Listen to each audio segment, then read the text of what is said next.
All right, welcome back to Morning Live, and right now I'm joined by Nancy Gadhi, who will be telling us more about what you need to do in order to actually just seamlessly continue your work after a traumatic event. Of course, here in the country, we've had so many events actually affecting people at work, and after it all, nothing happens. Of course, so many people, especially the first responders, sometimes they really go through a lot. And in studio is Miss Nancy to tell us more about this. Karibu sana. Thank you. Of course, from the Kenya Red Cross Society. Now, when you talk about environmental issues as far as your work is concerned, yes, so much happens, and when you go back to work, it can really be detrimental to your performance. Sure. Now, here in the country, we've had so many traumatic events happening, of course, attacks left, right, center, and trust me, the first responders, even journalists, so many people in the vicinity have gone through a lot. Now, after the days go by, there's an aspect of now stagnation as far as now your mindset. Now the trauma comes back hitting so hard. Now, as a psychologist, I understand you've gone through such sessions, and I feel like, not even we feel like professionally, you are actually the right person to talk about this. Now, how can someone just move on from that traumatic event, and also for the first responders especially, how do you deal with them? Okay, Yeah. thank you so much. Karibu. What I would like to say is that trauma affects people differently because we are all unique in our own ways. We are very different in terms of personalities, in terms of where we've grown up, in terms of experiences we've had, our past experiences. And I may say that it comes in a very intensive way, that when it happens, because no one really plans to have an emergency, or no one plans that a disaster is coming in any way, or a loss is coming. So you find that once it comes, it affects people in a very very intensive way, and you'll find that immediately when the trauma comes, there's the fight flight response, whereby the flight we talk about the flight, the fight flight freeze and fight, whereby someone tries to either get stuck, not knowing what to do. Sometimes they may respond, and at this period it happens within a very short time, because our body tries to mobilize the energy to respond to this situation. So you'll find that people at this point get confused, others maybe cry, others scream, you know, depending with the type of trauma that may be facing them. So you'll find that specifically for us as Kenya Red Cross, we have a mental health and psychosocial support department. We come in to give what we call psychological first aid. And generally this is to support the people in distress and to help them feel calm, and to bring hope, and to ensure that they feel safe psychologically at this point. And immediately after that, generally we don't really go through saying we're giving them counseling or sessions, but we give them psychological first aid. So when these traumas come, remember they are, as I said, people are different and they get affected different. And life after that, everybody is an individual. There are some who may end up getting into something we call PTSD, if they are not able to deal with the trauma after the event. There are times you will find there are those who are able to be resilient and move on after that. And of course, this one depends with the type of a person they are. So I may say during this point, trauma can come in different aspects. Like one, if I am affected directly, when an event happens, I'm a survivor from that event. An example, the Dusit D2 attack, we had those who survived. Two, we have the type of people who I can say they witnessed when the event happened. They are also affected differently, and they may also get trauma. We also have a category of people who get affected because they have had their family member who've been affected in an attack or in a situation. So all those people are affected differently, and they can all get traumatized, whether I was there directly during the event, whether I have witnessed when the event has happened, or I've heard of someone whom that I know, my relative, my friend, my mother, my father, being part of the event. So generally what we do as Kenya Red Cross, especially for our first-line responders. Absolutely. The first, very important. In fact, Yes. I wonder how you actually just Yes. make them feel comfortable. How do you do it, by the way? Yeah, so you'll find that within that time of response, we really encourage them to do peer-to-peer support. Okay. Let them talk about their experiences. Let them at least share out, because it comes with a lot of anxiety probably. Some it really may affect an individual's life. Like, remember I said it depends. Huh? Okay. It depends with individuals. Sometimes you'll find some are not able to sleep. That is, sleep patterns are affected. Okay. Some may not eat. They feel like if they remember the event, they can associate with it. Some may be unable to interact with the world out there. They may avoid people. Some may, you'll find sometimes they avoid even the intrusion. They avoid that thought concerning the previous event. All right. So generally what we do, like I've said, one, we encourage them to do peer-to-peer support.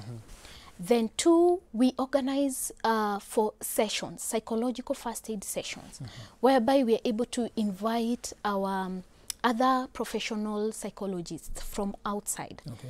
And especially we work with Kenya Counseling Associations. We work with generally the body of Kenya professional psychologists, so that they are able to come in and also support in the process. So we give them sessions to just share their experiences. They are able to talk about what happened, and we are able to walk with them.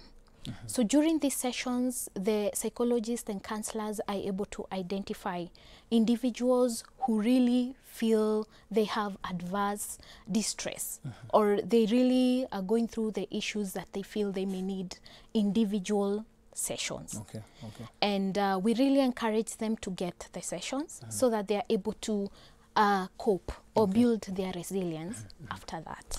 In the event of an accident, I know not so many people are very comfortable even, for example, let's say a flight Yes. just a plane crash. Yes. And you see not so many people are always comfortable taking the next flight after a Yes. scenario, traumatic scenario of Yeah. that sort. Yeah. Now, it happens in so many ways. We can Yeah. have a car accident, we can have, of course, a plane crash, we can have even just maybe home accident. Something can happen even at home.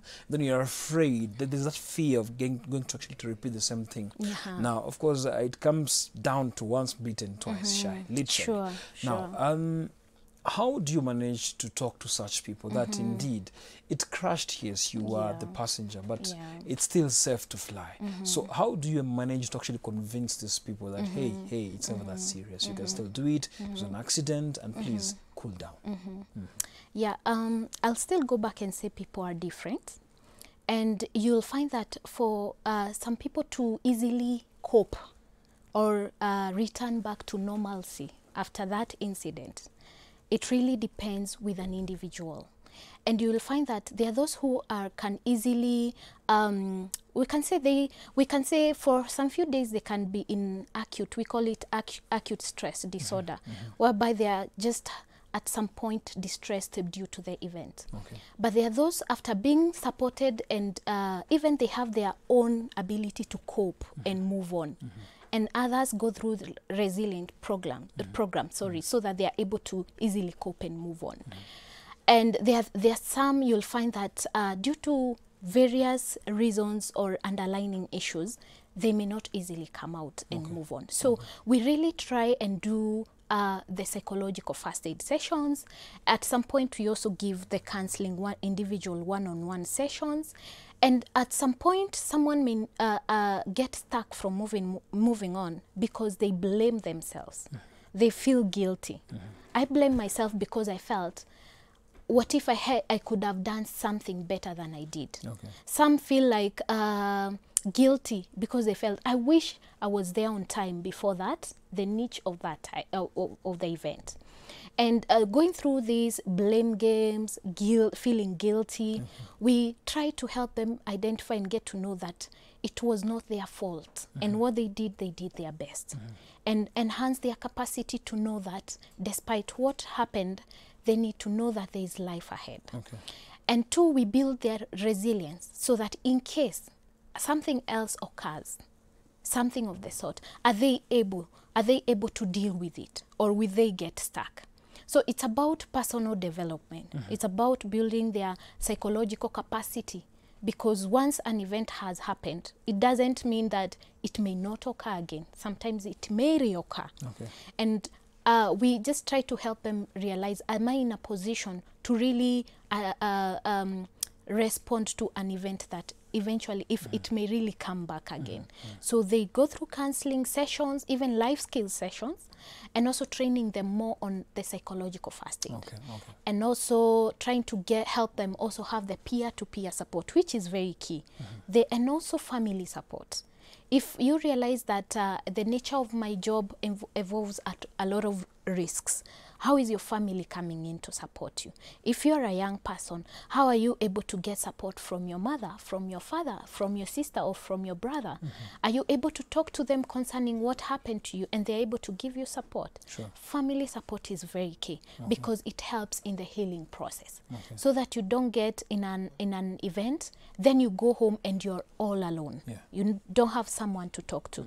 Because remember, also it comes in with an aspect of healing, of hopelessness. Okay. Sometimes you feel a lot of fear, and that's why they hide, because they feel like, what does life deserve to me? Absolutely. Yes. Now, let's talk about these people who sometimes it's so hard for them to move on, because, you know, you mentioned the key conversation in this part is people are different. Yes. Now, this kind of people who are very, very difficult, like you've talked to them, next week they come back with the same problem. Yes. The other month they come back with the same issue.